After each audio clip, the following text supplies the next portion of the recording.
Podcastirmãos.com.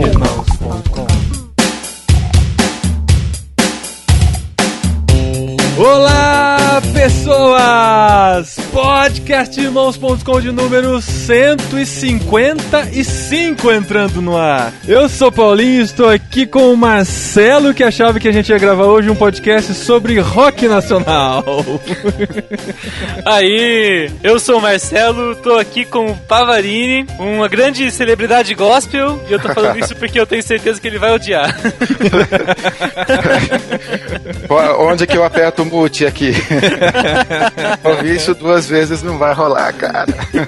Nem celebridade e muito menos gospel. E aí, galera, beleza? Sérgio Pavarini, a polêmica personificada. Tá aqui no nosso podcast hoje. Você já deve ter ouvido falar do Pava Blog, que é o blog do Pavarini, muito famoso, muito citado e muito criticado nesse mundo evangélico. Pavarini é jornalista, né? Isso, eu sou jornalista. E mantém aí o blog. O que você considera o seu blog? Um blog de humor? Um blog de provocação? Um blog de protesto? Você tem algum rótulo pra ele? Acho que são vários rótulos, né, cara? Na verdade, a primeira vez que eu me inscrevi naquele Top Blogs lá, eu fiz uma besteira, coloquei na categoria religião. Daí no ano seguinte eu corrigi. Eu preferi colocar como entretenimento. Acho que é um entretenimento inteligente. É onde cabe provocação, onde cabe assuntos legais como espiritualidade, como sexo, por exemplo. Então, na verdade, todos os assuntos que estão ali são coisas que eu curto. O blog é meio personalista, tá no nome já. Então todas as coisas que estão ali são temas que eu curto ler. Então, como eu sou editor também, eu acabo garimpando coisas legais nos outros blogs. Acho que é um entretenimento com um pouquinho de tudo isso que você falou, de humor, de ativismo. Provocação faz parte, né, cara? Mas é interessante provocar, né? Porque assim, você não tá só provocando sentimentos irados, né? Você tá provocando reflexão, né? Não, acho que é por aí. Isso é bem legal, e é o que a gente tenta um pouquinho também com o nosso podcast, né? Fazer o pessoal pensar. A provocação, assim, às vezes é complicado, porque acho que existe uma provocação gratuita e uma provocação burra também. Que é aquele lance de você xingar fulano, ou de você fazer uma piada de mau gosto, que também acaba fazendo muito sucesso hoje. É só olhar aí o imbróglio com o cara do CQC, ou com outros caras de stand-up. Aí é muito fácil você ser deselegante, lembrando a Sandra Nemberg. Então, acho que provocação é legal, mas você precisa ser elegante. E acho que essa é uma coisa interessante. É um desafio grande, né? Você nunca vai me ver, por exemplo, brigando com alguém que me xingou na hora de comentários. Primeiro porque isso faz parte. Eu tô falando alguma coisa e eu brinco que eu só tenho seguidores no Twitter. Não é pra seguir a minha opinião.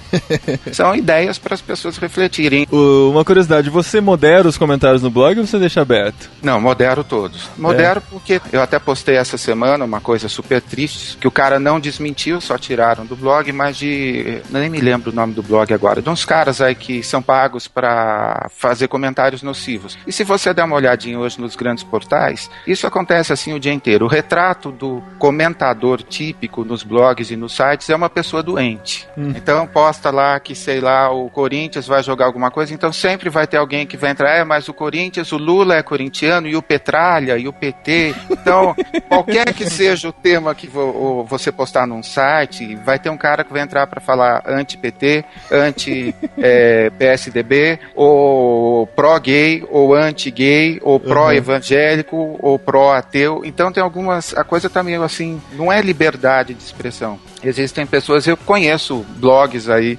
onde, sei lá, teve 120 comentários. O cara esqueceu de olhar o IP, e daí quando eu orientei pro cara conferir o IP, tinha 2 IPs com 120 comentários. Nossa, o cara discutiu com ele mesmo nos comentários. Exatamente. E isso é bem comum. É a Lan House, cara. Tá tudo na Lan House entrando no seu site. Eles combinaram na Lan House, é o mesmo IP, é verdade. Todo mundo comentando a mesma coisa na Lan House. Então eu modero, cara. Modero, mas o meu critério é bem simples. Falar mal de mim pode falar à vontade, não tem o menor problema. Mas falar mal dos colunistas que gentilmente permitem que eu use os textos deles, aí não rola. E tem alguns nomes que você sabe que a apareceu o nome do cara, a pessoa nem precisa ler. Texto novo do Caio Fábio. Porque o Caio Fábio, barará, já começa. O texto novo do Ricardo Gondim. Porque o teísmo aberto, não sei o quê. Nem leu o título. É isso mesmo. E no nosso.com a gente tem alguns personagens assim, que o cara, eu não sei se eu devia estar falando isso. Tá no clima já, né?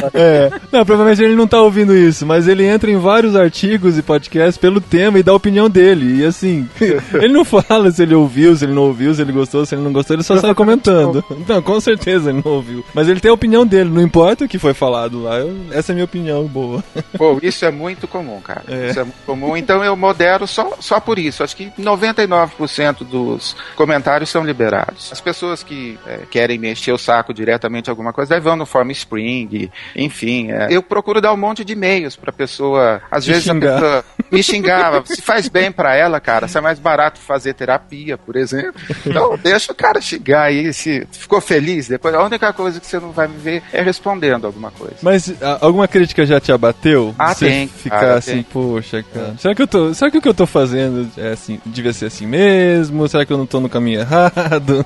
Não, primeiro eu falei que eu não tenho a verdade. Então eu sempre considero tudo que as pessoas falam, cara. Eu tenho um respeito assim enorme. Acho que essa é uma das marcas do meu blog também. Então existe. Essa semana eu tava conversando com um outro blogueiro, ateu, super legal, que é uma das coisas que eu tenho, assim, que eu acho extremamente legal. Eu tenho um relacionamento excelente. Se você olhar, tem bannerzinho do meu blog em vários sites ateus, enfim, porque participo de grupos no Facebook que unem cristãos e ateus, por exemplo. Eu tô falando isso porque ateu tá na moda brigar ateu com crente, né? É verdade. É verdade, agora que tá começando a aparecer ateu... Militante? Militante, exatamente. Militante, tem. Engraçado. O militante, normalmente ele é chato, seja ele gospel, ateu, gay ou alguma coisa. O militante, normalmente, ele é obsessivo. Então, mas tem um monte de gente aí que acha interessante expor suas opiniões e tal. Então o cara expõe, eu não vou contrapor. Eu já tive o meu espaço, raramente eu vou pra área de comentários. O meu espaço já é o post, eu já posto pra caramba, já encho o saco o dia inteiro, todo mundo no Twitter, no Facebook, com os 10, 15 posts do blog. A área de comentários é pra galera debater. Cara, isso é realmente, como você falou, muito elegante, cara. Eu acho isso bacana. E é bacana, assim, que até essas opiniões, assim, você às vezes não dá opinião pela coisa, mas o fato de você colocar uma notícia faz você ficar pensando, nossa, por que esse cara colocou isso, né? O que será que ele pensa? Daí você junta aquela notícia que você colocou com uma outra, uma a gente percebe ironia, na outra a gente percebe que você tá querendo mandar alguma mensagem mesmo. É muito engraçado isso, cara, é legal. É um jeito bacana de provocar e você conseguiu. A gente, especialmente, eu não considero o meu blog como cristão. Eu brinco que o cristão, mais ou menos ainda é o blogueiro. O blog não. Mais ou menos. Não tem peixinho, não tem digite o Salmo 23 aqui para acessar o blog. Não, a minha alegria é ver assim um monte de gente. Eu estimo que hoje mais da metade do público não é cristão no blog. Isso então é muito bom. Eu consigo chegar em alguns lugares, assim, tudo é meio dicotomizado no evangelho, quente, frio, tal, aquela coisa. Então eu escolhi ser ponte em vez de ser muro, usando aquela ilustração clássica de sermões. Eu peguei a madeira para fazer uma ponte. Então eu consigo conversar com pessoas que jamais, e é muito comum eu receber assim, você é o único, o seu blog ou você é o único contato que eu tenho com o cristianismo. E aí a coisa assim fica muito séria, porque daí eu já fico com o ombro curvo, cara, encurvado, cara. Pô, é uma super responsa. 2 semanas atrás meu sobrinho chegou pra minha irmã e falou assim, mãe, tô meio preocupado. Ela falou, o que rolou lá no colégio? Ele estuda no Batista, ele tem 11 anos. Não, mãe, tô mó famoso lá. Ela falou, não tô entendendo. Não, chegaram, o que você é do Pava? O Pava é meu tio. Não é possível, cara, você tá brincando com a gente. O Pava do Pava Blog não pode ser teu tio, a gente adora o blog do seu tio. Molecadinha legal. De 11 anos, cara, molecadinha de 11 anos. E aí eu lembrei que eu tinha colocado um texto de sexo anal, acho que no dia anterior, ou alguma coisa do gênero, assim. Eu falei, meu Deus, e agora o que eu faço? Lascou tudo, eu tô falando com criança. No mesmo dia, uma senhorinha me escreveu, Pava, eu tenho 77 anos, 6 netos e todo dia eu leio o seu blog. Eu falei, e agora? Como que eu faço? Eu não posso pensar, assim, em públicos específicos, senão eu não consigo selecionar um post, cara.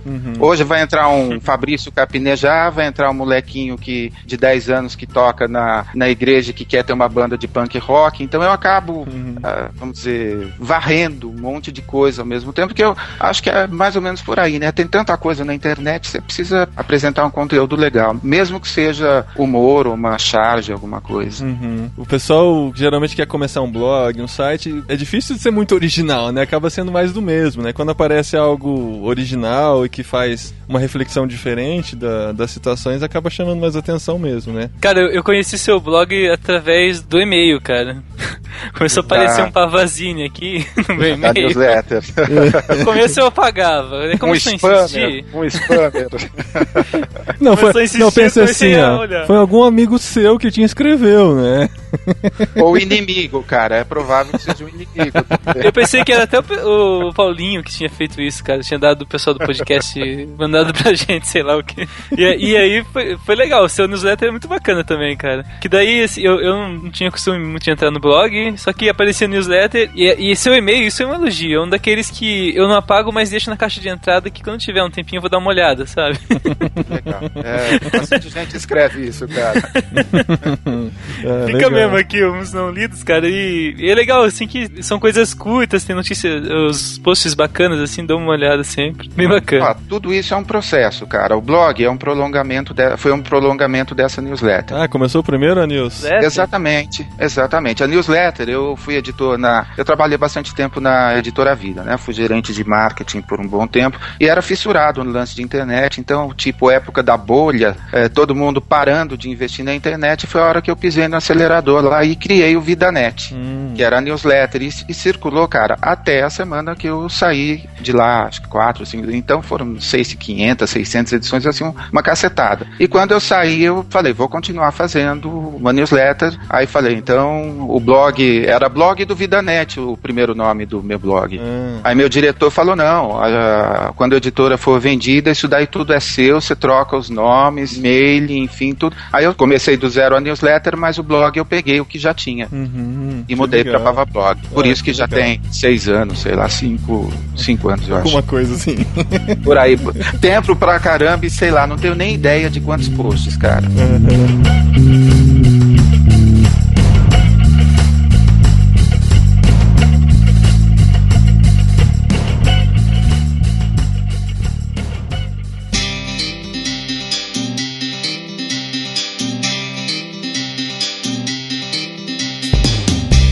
E agora, então, Pavarini está lançando o seu primeiro livro. Pode chamar de primeiro mesmo? Eu lancei um livrinho pra quem quer abrir livraria e tal, mas não dá, é um livrinho não muito conta. Pequeno, esse não conta. Tá bom. Esse é o primeiro oficial, esse é o oficial. A Minha Alma Está Armada, lições de vida que o rock nacional me ensinou. Cara, eu apaixonei pelo design desse livro, assim, a primeira coisa. A capa é muito legal, muito bonita, eu trabalho um pouco com design também, gostei muito. E a hora que a gente começa a folhear, cara, a gente fala, pô, esse cara tá falando com a geração Y. A geração MTV, cara. A gente mexe nessas partes aqui e fica lembrando das vinhetas da MTV, né? Aquela estética da vinheta, as vinhetas esquisitas. O cérebro gigante. Gostei do esquisito. Esquisito é um elogio. Claro. Especialmente se for com X, em espanhol fica mais legal ainda. É verdade. Cara, foi uma obra de arte, assim, o estúdio que fez, o designer foi lá no lançamento, ele tava assim super feliz, ele não é cristão e ele curtiu assim cada linha do livro, assim, tanto que não tem 2 páginas iguais, né? O design foi pra seguir o conteúdo, então se o conteúdo é zoado, o design é zoado também. Não, muito legal, é bom demais. Pra deixar na mesa de centro, né, cara? Você dá uma folhada de vez em quando, lê um capítulo, né? É uma leitura tranquila, e assim, quando a gente pegou o livro, a gente falou, que legal, vamos falar com o Pavarini sobre rock nacional, né? Lições de vida que o rock nacional me ensinou. A gente gravou agora um programa sobre músicas seculares que edificam e tal. Vamos falar sobre isso. Né? Deve ser a mesma coisa, a gente continua o tema. Mas a gente folheando, a gente viu que não é bem assim. São impressões da vida, assim como o blog, né? Vários assuntos diferentes, assim como esse podcast. podcast, inclusive, esse programa aqui em particular. Vários assuntos diferentes dentro de uma mesma obra, né? Mas sempre sob o mesmo ponto de vista do autor. E eu achei muito legal o jeito de conversar mesmo. Capítulos curtos, né? Eu consigo ver adolescentes, assim, lendo e se apaixonando pelo livro, porque eu acho que fala muito direto com eles, né? Foi exatamente eu tinha que fazer uma escolha, né? Eu falei pra você o quanto é complicado ter um público, assim, muito abrangente. Aí eu preferi simplificar a coisa ao máximo, e a minha expectativa, assim, é que seja o primeiro livro de alguns dos adolescentes que me seguem no Twitter, por exemplo. É, legal, cara. E é um bom caminho, assim, um bom primeiro livro. Então, eu falei, em vez de fazer uma coisa olhando, assim, pra textos meus, antigos, tal, altas filosofadas teológicas, falei, nada disso. Vamos conversar de igual para igual com as pessoas. Eu não tenho nenhuma ideia tão relevante assim, eu posso lançar algumas provocações, algumas farpas ou alguns temas para ser debatido. E a ideia de ter um site pro livro foi para continuar o papo depois. O moleque vai escrever e falar, não curti isso aqui, eu penso diferente, tá no mesmo patamar do que o que eu escrevi, cara. Deu pra perceber essa estratégia sua, que tem uma hora no livro que você até fala, se você está lendo esse livro, então é porque você já é 20% da população que não é analfabeta, funcional, tudo mais. Isso. Só que, pera lá, se você tá lendo isso aqui, vai ler alguma coisa melhor também, porque... Porque você precisa ler coisa legal e precisa ler umas coisas profundas. Não, é verdade, é por aí. Tanto que isso daí é interessante, dá pra gente fazer um atalho aqui. Eu criei o meu blog Livros e Pessoas e falei aí, sei lá, acho que nos 15 estados do Brasil nos últimos anos sobre a importância da leitura justamente por isso. Eu não tenho o conteúdo ideal ou ideias perenes que as pessoas precisam seguir, mas se eu ajudá-las a desenvolver o hábito da leitura, foi o que eu fiz na Editora Vida. Eu passei pelo Brasil inteirinho fazendo palestras para funcionários de livrarias, fazendo eventos para pastores. Imagina eu de brinco, tatuagem e piercing fazendo evento para pastor pentecostal. Foi assim uma experiência maravilhosa. É verdade. Porque eu lidei com todos os tipos de todas as facções, todas as denominações, vamos dizer assim.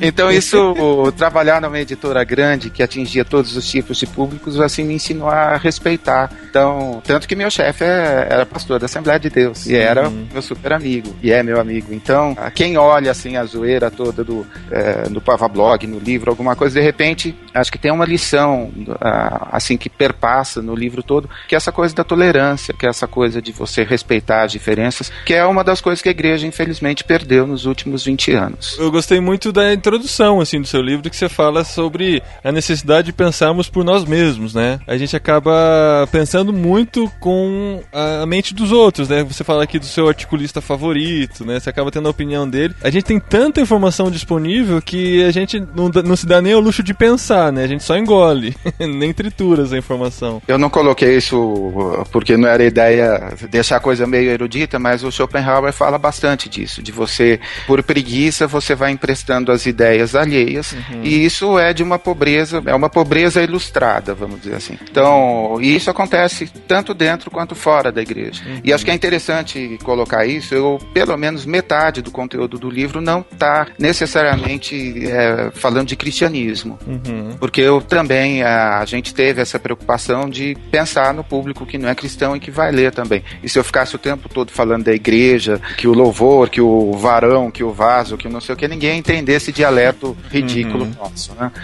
O publisher foi muito interessante, que o Omar foi meu primeiro editor quando eu estreiei 500 anos atrás, no século passado, como colunista da Eclésia. E ele era o meu editor. E ele foi o meu editor desse livro também. Então a gente interage assim super bem. Só passou por ele o livro, não teve assim o tratamento convencional, foi assim uma gentileza absurda, tratamento de superstar, assim, o texto tá aí do jeito que eu escrevi. Então é um papo mesmo. A gente combinou de ser essa coisa de riscar a palavra, né? De ser sobredachado, de enfim, alusões a alguns palavrõezinhos quase gospel, assim, que pode falar na festa de Natal, que não tem problema, tal. Enfim, um monte de gente fala assim, tá tua cara. Eu nunca sei se isso é exatamente um elogio, mas eu acho que tá a minha cara. Além do rock, tem algumas músicas que pontuam seu livro, né? A do Coelhinho, por exemplo. Mas e o rock, né? Você falou que você já foi tecladista, já tocou noites afora em bandas. Como é que você vê essa ligação com o rock nacional, nessas lições de vida que você fala que o rock te ensinou? O que o rock trouxe pra você ou traz até hoje? Cara, acho que o rock é a trilha do contestador. Quando eu começo a pensar assim, o tempo vai passar e essa coisa de contestação normalmente está ligada ao jovem. Aí eu olho pro Alberto Diniz, aquele jornalista que passou por vários jornais do Observatório de Imprensa, briga com todo mundo, eu olho e falo assim, quando chegar na idade dele eu quero continuar assim, falando mal da Globo, da Folha, disso, que ele passou por todos os grandes veículos, então ele fala com uma propriedade assim tão grande, e de um jeito que não é amargo, não é azedo, aquela coisa assim mesmo visceral, assim. Eu acredito que o rock é a trilha de quem é inconformado, cara. Não vai ser o gospel da Cassiane a trilha de quem quer contestar alguma coisa, cara. Na verdade, a própria música cristã, o que existe assim no mainstream, ela é absolutamente acomodada, vamos dizer assim, a tudo. Ela tirando, você precisa sair do mainstream para pegar, o João Alexandre falando da própria música cristã, falando do Brasil, falando de corrupção. Esses são temas que não fazem parte do nosso imaginário. Mas você não acha que o rock já perdeu um pouquinho esse papel de contestação e isso foi meio que assumido pelo hip hop hoje em dia? Tá? O hip hop é muito mais contestação do que o rock, pelo menos o atual. Não, perfeito, cara. Essa semana saiu uma matéria, um jornalista da Gazeta do Espírito Santo me entrevistou e depois que eu vi que era exatamente o título, a matéria dele sobre o rock ter perdido essa força. Tanto que boa parte das referências, acho que a década que mais aparece no livro é a década de 80. Uhum. Então, você até tenta dar uma forçadinha assim e chega no NX0, né, cara? Cara, olha, passa, né? eu tenho uma história ótima, porque eu juro que eu peguei assim, umas 15 músicas do Restart pra falar, eu tenho que colocar uma linha, pelo menos. Aí você colocou. Cara. Não tem, cara. Não, mas aí você citou assim, tá na hora de dar um restart, não a banda, please. Eu fiquei tranquilo, eu vi que tinha limite. Mas foi muito interessante que no lance do hip hop, que o Ed cita o Emicida no prefácio, e foi antes da premiação da MTV, foi antes dessa consagração toda aí do hip hop, que você tem razão, hoje acho que é uma linguagem até mais usada. Se você olhar a cena roqueira, ela tá meio colorida. Inclusive a capa do seu livro tá bem Restart, né? Tá. Tá meio Restart. Tá. Mas tem um peixinho ali, cara. Tem um peixinho no canto. Peixinho, é verdade. É a única referência cristã, é o peixinho ali, né? Nossa, eu acho que esse livro vai ser proibido em alguns lugares aí, eu tô achando. Não tenho dúvida, cara. Na China não entra. É mais perto, viu? Sei.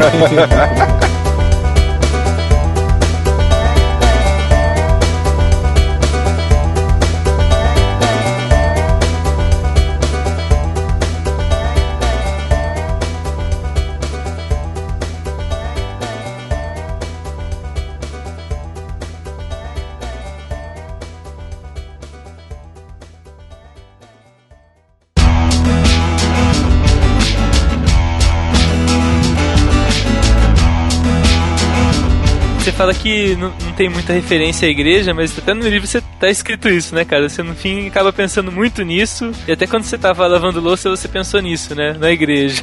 Cara, esse foi um dos capítulos mais legais do seu livro, assim, não querendo dar muito spoiler. Mas achei essa sua análise da esponja da igreja muito bacana, cara. Sabe o que é, Marcelo? Tudo quanto é lugar que eu passo, assim, os caras chegam, mesmo antes de eu ir pra lá, muita gente me escreve assim, abrindo a vida. O cara nunca me viu, ele fala assim, eu leio o seu blog e você é o cara que eu preciso conversar. E assim, de cada 10, 8 ou 9 estão com problemas na igreja, ou estão sofrendo porque o líder isso, ou porque, enfim, aquela aquela coisa toda. Que eu, de uma forma assim, bem legal que tenha surgido isso, saiu numa pesquisa de 2 meses atrás, que hoje a segunda denominação cristã são sem igreja. São os cristãos sem igreja. Se eu não estou citar de memória agora, acho que 5 milhões de evangélicos sem igreja hoje. Só pede para a Assembleia de Deus, como se fosse uma igreja. Então, tenho muito receio de ser identificado como o cara anti-igreja também. Não é isso. Isso é um risco que se corre, né? Porque quando a gente acaba criticando, a gente acaba sendo classificado com esse rótulo. Se a gente reclama e fala mal de alguma coisa, ele odeia a igreja, ele acha que a igreja não é mais o plano de Deus, coisa assim. Então, acho que é legal você deixar clara essa sua opinião mesmo. O Philip Yancey escreveu, acho que 12 ou 15, sei lá, uns 10 anos atrás, pelo menos, acho que uns 10 anos, é o Alma Sobrevivente, sou cristão apesar da igreja. Pô, o cara, assim, na genialidade dele, ele já conseguiu vislumbrar uma coisa que iria acontecer de uma forma mais forte em algum tempo, que é o que efetivamente aconteceu. Hoje, muita gente permanece cristão, apesar da igreja, apesar das decepções, apesar dos problemas que teve, enfim, aquela coisa toda. E eu detesto rótulos. Rótulo é uma coisa, assim, super simplista. Quando você não quer pensar, você fala, não, ele é do teísmo aberto. Aí você não precisa ler nada que ele escreve. Não, ele é liberal. Pronto, não leia mais nada dele porque ele é liberal. E em alguns momentos, você é o porta-voz do sem igreja. Eu sou mais porta, cara, não sou voz, eu sou uma porta. Minha voz não... Então, assim, eu não gostaria jamais de ser usado como do cara chegar lá na reunião da juventude da igreja dele. Não, agora eu li um texto do Pava e agora a minha vibe é assim, eu venho de vez em quando porque ele também acha que não tem... Não, nada disso, para com isso, leu errado. Você faz parte de uma igreja? Não. Tá, então eu tiro essa pergunta.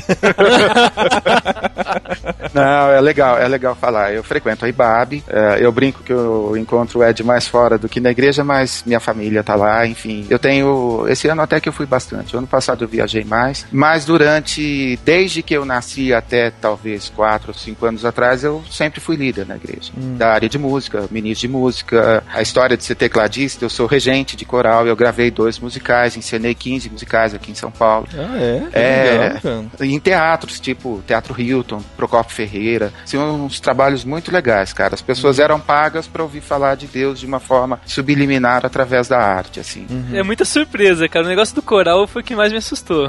Sério? Mas meu coral, cara, era doidão, assim. É tipo o Glee, assim?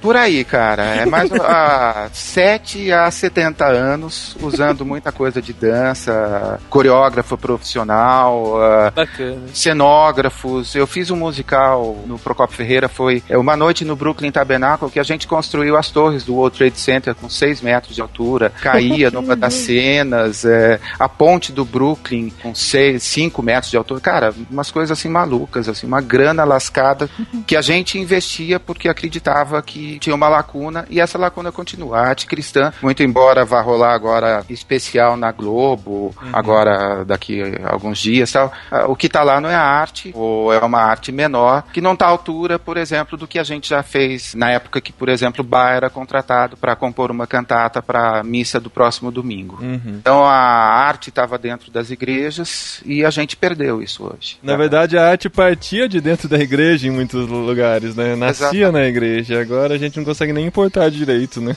Exatamente. E isso se reflete na hora de você cantar, na hora de você... Na falta de opções, por exemplo, sempre tem 2 ou 3 peças espírita em cartaz. E a gente não tem nenhuma peça cristã em cartaz em São Paulo, até onde eu sei. E então, a hora que eu decidi entrar num período sabático, então, hoje, por isso que eu falei assim, não sou membro da igreja, mas é uma coisa que tá no meu sangue, tá no meu DNA, tá... Mas você acredita que a igreja ainda é o plano de Deus? Claro que sim, claro que então, sim. Isso é muito importante. Não considerando a igreja necessariamente como o espaço físico também. Numa das entrevistas que eu fiz com o escritor, ele brincou comigo, falou assim, olha, hoje tá mais fácil ter epifania na mesa do bar do que em alguns púlpitos. Não duvido. E é muito comum, por exemplo, sair com vários amigos e a gente, cara, é uma tô tentando não falar coinonia, mas não tem jeito, né? É uma comunhão tão grande, algumas coisas tão lindas que são faladas e que você sente não só a presença de Deus, mas você sai de lá alimentado. Isso, sei lá, no boteco, batendo papo com 5 amigos.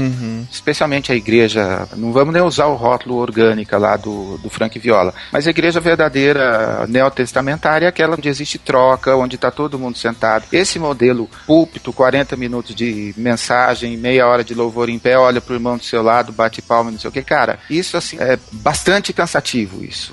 Não sei se, eu já ouvi assim, pregadores de todos os estilos, eu nasci numa família presbiteriana independente e durante 17 anos eu fui neopentecostal, por incrível que pareça, né? Essa é uma revelação quase. Nossa, cara, muito mesmo. Qual foi o momento que isso mudou? Cara, não que eu não tenha enxergado alguma coisa, mas quando eu brinco nas palestras que quando você enxerga, quando Deus te dá a capacidade do discernimento, é que você faz parte da solução de algumas coisas. Deus só dá discernimento para quem tem oportunidade de agir. E na igreja onde eu estava, ou em todas que eu participei, eu sempre fui o chato, o contestador, ou não sei o que, mas o amigo e o próximo de todos os líderes também. Então, foi uma experiência extremamente rica e que aconteceu não pela doutrina da igreja de ser neopentecostal, pentecostal, alguma coisa, mas pelas pessoas que estavam lá. Igrejas são pessoas, cara. A pesquisa do Barna fala, e acho que eu cito isso no livro, você suporta qualquer heresia em nome de continuar com seus amigos. E isso a médio prazo é preocupante, né, cara? Porque tem muito lixo sendo vomitado por aí. Pois é. Cara, isso pra mim é um paradoxo, assim, é uma coisa que é muito difícil de tratar, porque inclusive que eu tava lendo seu livro, eu pensei a respeito disso, cara. A igreja é uma instituição difícil, cara, difícil de dar certo, difícil de... parece que falta azeite, assim, falta óleo, sabe, pro negócio andar. E só que a gente não pode viver sem ela, né? E tem essa responsabilidade que quando você sente isso mesmo, se você sente que você tá num ambiente que precisa muito melhorar, você é a própria solução, vem essa responsabilidade sobre você. Só que aí, esse peso de você segurar isso, às vezes não é sustentável, né? Você precisa também descansar um pouco. Tem muita gente que surta, né, por causa desse peso. Daí você fica pensando, será que vale a pena eu ficar aqui segurando esse peso se eu podia estar no lugar que eu estaria sendo servido, em vez de ficar só servindo, né? Mais ou menos o que a gente discutiu no outro podcast, né, Paulinho? Sobre o negócio de valer a pena, né? Assim, de quanto a gente, até quando a gente vai investir numa coisa, né? Você tá num lugar pra servir, mas você pensa, nossa, mas podia ser diferente, podia tudo ser diferente, né? Podia ser perfeito, né? Acho legal quando, acho que foi o ano passado, que o Ed uniformizou o culto da manhã ou da noite e falou, por favor, não venha 2 vezes por domingo na igreja. Vai sair com a tua família, vai pro parque, vai pra piscina, vai pro sítio, vai pra alguma coisa. O culto da manhã vai ser igual ao da noite. Culto, é a reunião, né? Eles nem falam culto. A reunião vai ser igual para você poder ter outro tipo de atividade. E durante, sei lá, quase toda a minha vida, o domingo, cara, eu não me lembro, sei lá, eu tá doente e hoje eu preciso faltar na igreja. Não sei o que é isso. Sabia o que era isso. E hoje é super legal, sei lá, ir à noite e de manhã ficar com a família, ou viajar e ir pra praia e depois, enfim, é interessante não ter esse peso da obrigação e aquela coisa péssima que recai sobre o líder, de você ser o exemplo, de você ser o primeiro a chegar, o último a sair, é complicado isso. Aquele irmãozinho que fecha a porta da igreja todo domingo, né, cara? Tu espera todo mundo fazer as reuniões que tem que fazer depois do culto. Eu fui muito tempo isso, cara. Mas eu só tenho medo do jeito que a gente tá falando, a gente passar a ideia de que, assim, tá tudo isso errado, entendeu? Não, de jeito nenhum. Não tá errado, cara. Mas a igreja precisa de pessoas assim, apesar de muitas vezes ser um peso, porque a igreja não é perfeita e realmente não existe igreja perfeita, mesmo porque se existisse, não estaria nem nesse mundo mais, porque é feita de pessoas e pessoas são imperfeitas. Mas é importante deixar claro que Deus ainda tem planos para sua igreja, mesmo que você não considere a instituição a igreja, né? Somos nós, não é o prédio, não é onde você se reúne, mas a igreja faz parte dos sonhos de Deus e buscar a direção do Espírito Santo para fazer o melhor, né? Deixando os interesses próprios de lado. É o que vai fazer uma igreja cada vez mais madura, porque quando como a gente falou e reforçou, não existe igreja perfeita, mas existem igrejas maduras. E é isso que a gente pode buscar. Eu acho que eu não citei isso no livro, mas tem algumas coisas assim tão interessantes. Acho que a gente perdeu muito da coisa assim, da contravenção, de contra-maré, de ser o contraponto. Assim. Eu aprendi a ler alguns filósofos, alguns autores legais, eu conheci tudo dentro da igreja, cara. Então hoje o crente é sinônimo de ignorante, mas nem sempre foi assim. E nem precisa ser assim. E não necessariamente é assim, né? É uma generalização, né? A gente conhece muita mente inteligente dentro da igreja. Então, é a história do profeta que eu cito no livro lá, nos deram espelhos e vimos o mundo doente, né? A culpa não é do espelho, cara. Então as pessoas ficam bravas, porque tá todo mundo falando que diz que teve gente teve pastor que escreveu contra o artigo lá da Eliane Brum, lá na época e tal. Eu não quis nem ler, assim, primeiro porque eu já sei exatamente as 5 frases, os 3 versículos e o que vai ser usado e não merece nem ser lido. A gente tem que primeiro assumir algumas coisas. A história da intolerância, então essa história da ignorância, nós somos culpados. Basta você que está ouvindo a gente, que está discordando de mim, me fala, a gente está gravando esse programa em dezembro. Se você leu menos de 36 livros esse ano, você leu muito pouco. Você está abaixo do padrão de um universitário, ou para usar vocabulário, assim, um dialeto bem cristão, você não está sendo um bom mordomo do seu cérebro, que é um talento que Deus distribuiu igualmente para todo mundo. Padrão de universitário não dá para falar mais, né, cara? Eu quis valorizar os universitários que estão... Esse universitário entrou em 36 páginas do Wikipedia no ano. Pra copiar, ele já tá em vantagem. Já tá em vantagem, é verdade. Aproveito, faço o merchan, meu livro tem 96 e leio 1h30. Fácil. Dá pra ler, cara. Tem 96, mas 45 mais ou menos é de título, né? É cheio de desenho. Aquele livro legal, assim, pra quem não gosta de ler. É cheio de desenho. Tem figuras, né? Tem muitas figuras. Você entende algumas coisas só vendo as figuras. Aqui. Pelo menos tem algumas sensações vendo as figuras. Bom, mas então conta da esponja, cara. Eu sei que tá no livro, é uma coisa interessante pra fazer as pessoas lerem, mas acho que você vai ter que contar aqui a história da esponja, que é muito boa. Será que eu lembro? O Marcelo lembra, o Marcelo gostou bastante, ele te ajuda. Você descobriu que cada gota de água da esponja tem não sei quantos milhões de bactérias lá, é um negócio extremamente sujo, a esponja que você lava a sua louça. Então, nesse capítulo do livro eu comparo a esponja com a igreja, porque ela é usada para limpar as coisas, no caso da esponja, e ela mesma é bastante suja. E hoje é corriqueiro você falar mal da igreja, você ser assim meio anti-igreja, sou cristão em casa, ou não preciso ir à igreja, enfim. Tem muita coisa sendo escrita e sendo combatida. E daí eu falo que existem algumas possibilidades quando você descobre que a igreja, ou que a sua esponja, no caso, que ela é bastante suja. Você pode ficar magoado e jogar a esponja no lixo. Sabe aquele crente assim, nunca mais eu vou na igreja, pastor nenhum vai ver o meu dinheiro, já contribuí, já fiz tanto e agora briguei, então não apareço mais. É a história, eu comparo com você jogar a esponja no lixo.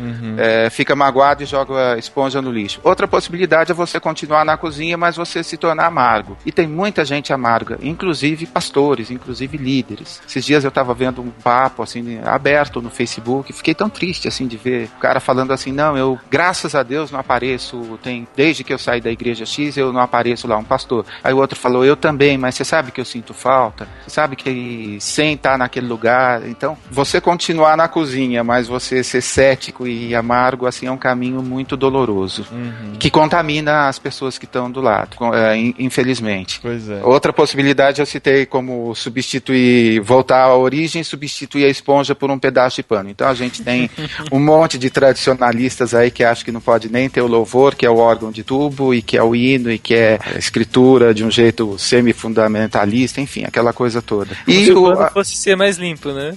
Exatamente. Sendo usado pra isso, como se ele fosse ficar mais limpo que a esponja. É aquele discurso saudosista, né? No meu tempo, não era... Pô, o seu tempo já foi, e daqui a pouco você também já vai ser, e vamos cuidar dessa molecada que tá vindo aí pra não repetir os erros que a gente cometeu. O que eu mais gostei foi o próximo, cara. você pode jogar a esponja fora, falar, não preciso mais da esponja. Aí você usa só a água para lavar a louça e você muda de nome. A igreja do sem igreja, vamos dizer assim. E tem algumas denominações que são mais ou menos por aí. Também não sei se é exatamente esse o caminho. Na verdade, eu não tenho caminho nenhum, é só ficção aqui. E a última que eu acho interessante é a história de escrever um livro e chamar Decepcionados com Esponja. Que é mais ou menos por aí. Tem um monte de gente vivendo e ganhando alguns royalties às custas dos problemas que teve com a igreja. Essa catarse, assim, acho, sei lá, pode servir assim pro dinheiro, mas vocês leram o livro, eu não imagino que tenha uma linha sequer onde eu use o livro pra, tipo, colocar minhas mágoas ou meus problemas. Não tinha um problema pra eu resolver, inclusive em relação à igreja. Então, acho que de alguma forma o meu livro é pessimista no diagnóstico, mas otimista nas possibilidades de cura. Realmente, eu, em momento algum vi isso, cara. Eu achei que você tava assim, mesmo olhando até de forma imparcial essas reações e achando graça, né? Não, é por aí. É por aí, tem que rir. Que legal.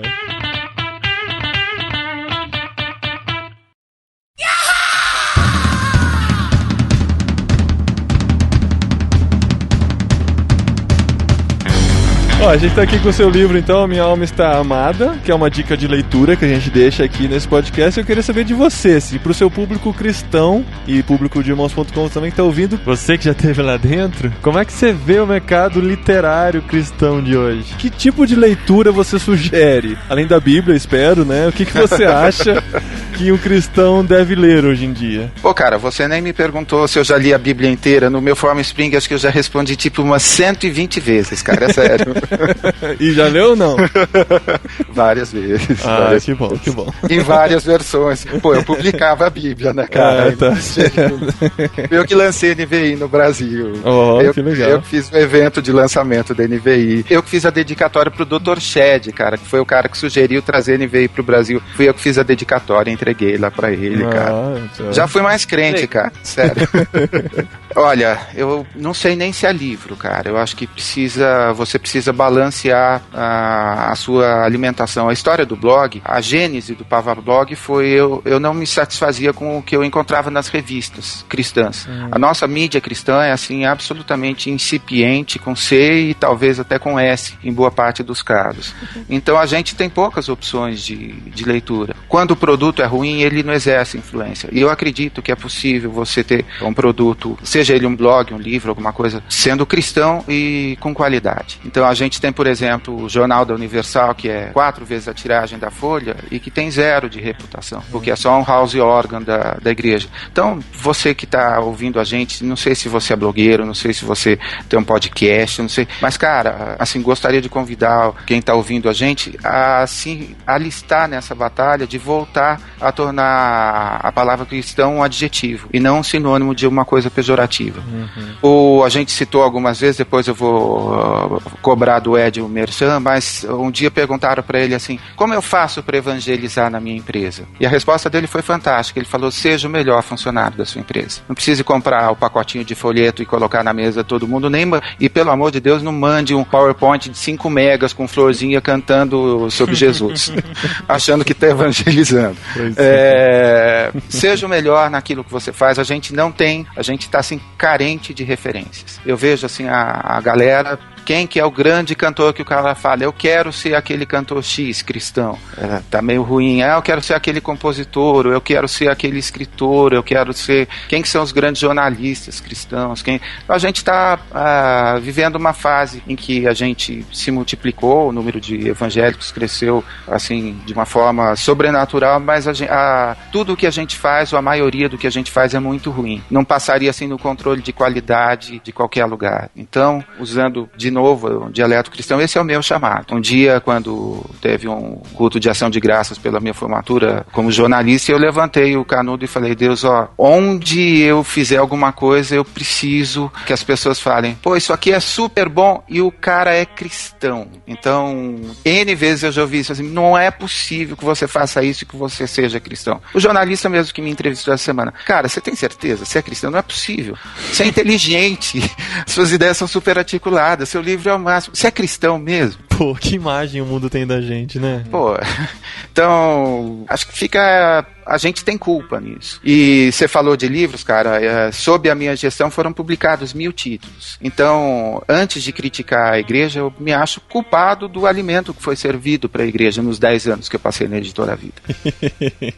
Se hoje o rebanho tá só tomando leitinho, eu também ajudei com muito leite. Claro que tive o prazer de publicar, sei lá, Felipe Yancey, o selo Vida Acadêmica, desde o nome até o debate inesquecível com Caio Fábio e Nicodemos na mesma mesa, foi lindo, foi com 900 seminaristas, né, e pastores na plateia. Tudo isso eu fiz também, mas eu prefiro, assim, sou bastante crítico com essa coisa da influência, essa coisa do papel. Então até a piadinha, todo o meu trabalho parece às vezes ser resumido naquela zoeira da charge, do texto, da crítica e tal, mas me sinto, assim, bastante responsável pelo diagnóstico e me sinto parte desse processo de cura. E tem, cara, sério mesmo, uma palavra assim otimista. Eu conheci inúmeras igrejas. O que me alimenta é ver o grau de paixão que alguns moleques e meninas têm por Jesus.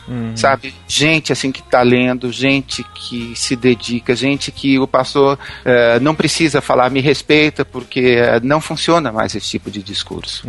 Então existe troca entre o líder e a galera, sabe? Tem zilhões de igrejas que eu teria o prazer de me alistar. A maioria delas, claro, todos uns caras malucos, né? Me chamaram pra falar na igreja, cara, você imagina o nível, o naipe da igreja, né?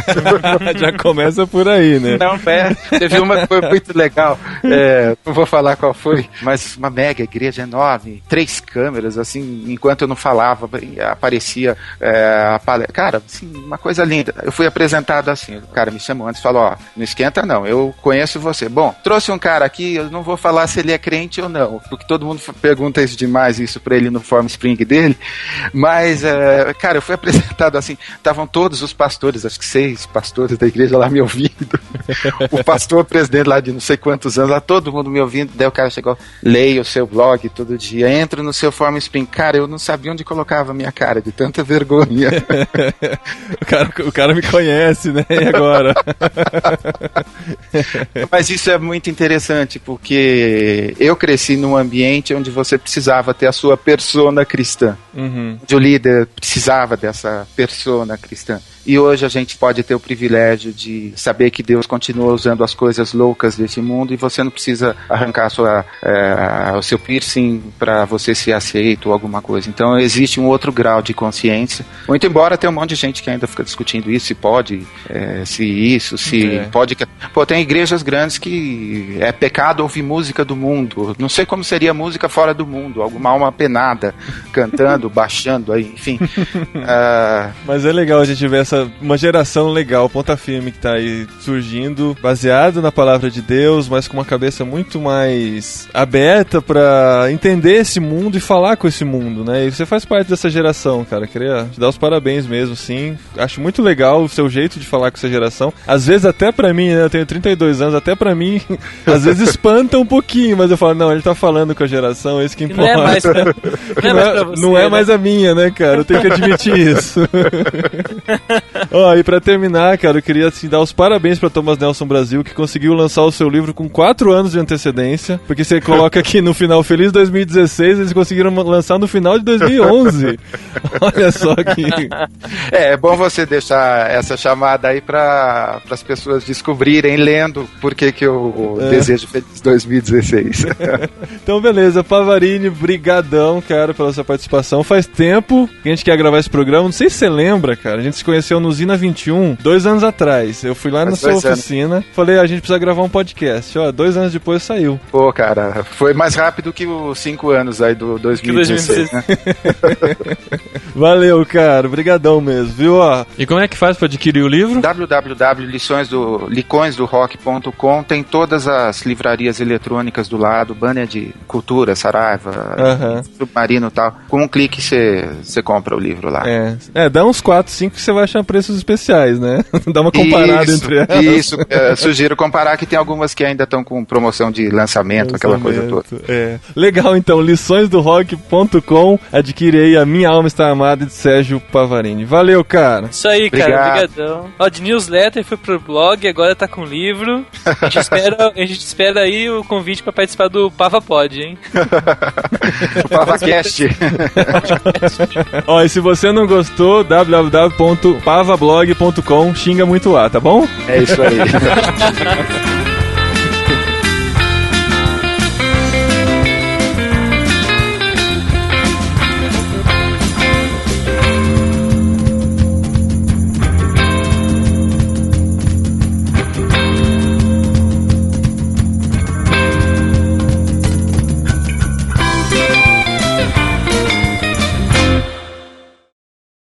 Olha só, pessoal, nesse programa nós teremos um apêndice um pouquinho diferente. Aproveitando que foi citado várias vezes durante o programa Ed Renekiewicz, foi citado também o termo teísmo aberto, a gente lembra de um programa colocado no ar em 18 de julho de 2011, o número 135 de Teísmo Aberto, onde um de nossos convidados citou, entre pessoas que falam sobre o teísmo aberto, Ed Renekiewicz. Inclusive, na época que o programa 135 entrou no ar, teve uma polêmica, né? O Ed já participou tantas vezes do podcast Irmãos.com e a gente coloca no ar um programa falando que ele faz parte do teísmo aberto. Uma que a gente quis respeitar também o nosso convidado, que falou isso, liberdade de expressão, isenção da nossa parte e tudo mais. Mas, por outro lado, nós também temos que respeitar o Ed René, que tanto tem colaborado com o nosso ministério. Então, recentemente, mais precisamente em 19 de novembro de 2011, ele participou de um evento do Missão na Íntegra e foi-lhe perguntado sobre isso, se ele ou alguma coisa do ministério dele tinha alguma relação com essa teologia do teísmo aberto. E a gente coloca aqui na íntegra a sua resposta para finalizar esse programa aqui. Muito obrigado pela pergunta que me dá a oportunidade de esclarecer essa infeliz associação da minha compreensão teológica com a teologia do teísmo aberto. Se eu bem entendo, o teísmo aberto é uma teologia que se baseia no fato de que Deus não conhece o futuro, porque o futuro não existe para ser conhecido. O teísmo aberto, os teólogos do teísmo aberto dizem que a onisciência de Deus significa que Deus conhece tudo o que existe para ser conhecido. O futuro não existe e, portanto, Deus não conhece o futuro porque o futuro não existe para ser conhecido. Isso significa que o futuro está em aberto, que nem mesmo Deus tem controle sobre ele e, portanto, não o conhece. Eu acredito que essa teologia é uma distorção plena das Escrituras Sagradas. Nunca fui adepto de teísmo aberto. Eu compreendo a onisciência de Deus a partir da eternidade. Deus não sofre o tempo. Deus não está sujeito a passado, presente e futuro, ou, na linguagem de Santo Agostinho, Deus vive no eterno agora. Portanto, Deus conhece tudo, porque tudo está diante dele, é sustentado por ele, e nós é que vivemos a história. Deus não está na história, Deus está na eternidade. A história que para nós tem passado, presente e futuro, para Deus é um agora. Isso é uma resposta filosófica ao teísmo aberto. A resposta teológica ao teísmo aberto é o sem número de afirmações da Bíblia Sagrada que deixam evidente que Deus é capaz de conhecer o futuro, que Deus conhece o futuro. Os teólogos do teísmo aberto dizem que Deus só conhece o futuro que ele determina. Então ele não conhece porque existia de antemão para ser conhecido. Ele conhece porque ele determinou que no futuro aquilo aconteceria, e porque ele determinou, então ele conhecia. Entretanto, há um teólogo brasileiro chamado Ariovaldo Ramos que diz que para que Deus possa determinar alguma coisa no futuro, ele deve necessária e obviamente saber onde estará a história para que ele determine alguma coisa na história. Tentando fazer simples e traduzindo para o meu entendimento, se Deus diz que o Santos vai ser tricampeão mundial no Japão, é porque Deus sabia que haveria no futuro um time de futebol, saberia que existiria um esporte chamado futebol, saberia que existiria um acesso a um campeonato mundial, a saber, a Libertadores da América para os times que jogam aqui no Brasil, porque tem time que é campeão mundial, mas não ganhou uma Libertadores, eu não sei como é que é possível. Então, para Deus determinar o tricampeonato mundial do Santos, ele tinha que saber um monte de coisa para determinar o tricampeonato mundial do Santos. Então, o teísmo aberto para mim é uma página muito incipiente da teologia, é uma besteira que eu nunca acreditei. Eu não sou, por outro lado, determinista. Eu não acredito que tudo o que acontece no mundo, na história, foi determinado por Deus. Eu não acredito nisso. Eu acredito que há muita coisa que acontece na história e que Deus não gostaria que tivesse acontecido. Deus não foi a causa de tal acontecimento. E isso faz parte da maneira como Deus escolheu exercer a sua soberania. Por isso é que Deus precisa redimir. O Deus redentor convive com o sofrimento humano e solidariza-se com o sofrimento humano. E quando alguém pergunta onde estava Deus enquanto eu sofria, nós respondemos: Deus estava na cruz do Calvário, redimindo você e toda a raça humana de todo e qualquer sofrimento. Então, o teísmo aberto é uma bobagem, mas o determinismo, no meu entendimento, também é uma grande tolice. Dizer que porque você não é determinista, você acredita no teísmo aberto, também é uma tolice.